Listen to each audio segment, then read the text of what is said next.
Case unha semana despois, sen rastro dos rastrexadores. Así se atopan preto de 20 familias do Grove pendentes dunha chamada da Xunta que aínda non se produciu. Na aula de sexto de infantil do Rosalía de Castro detectouse un positivo. O colexio avisou as familias o domingo, pero na maioría dos casos a cousa quedou aí. Dixéronos que o luns que se porían en contacto con todas as familias os rastreadores para ver como estaban os nenos e que dai que nos chamarían para facerlle a PCR. O protocolo indica que dentro das 48 horas seguintes todos os nenos teñen que ter feita a PCR. Pero dos 25 alumnos, os rastrexadores o chamaron a 8. O luns poñense en contacto con os rastreadores solo a 8 familias.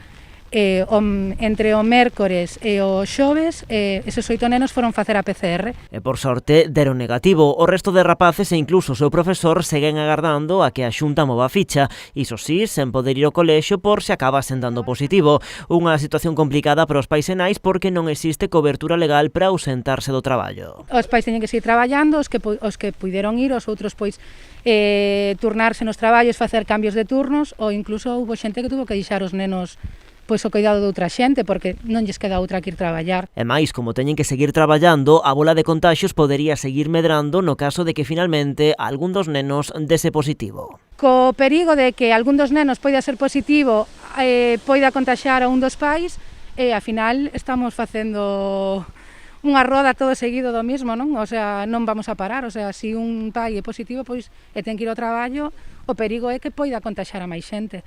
As familias continúan protestando ante o Sergas para que se resolva a situación. Polo de agora, a única resposta que recibiron é que a súa incidencia xa foi rexistrada.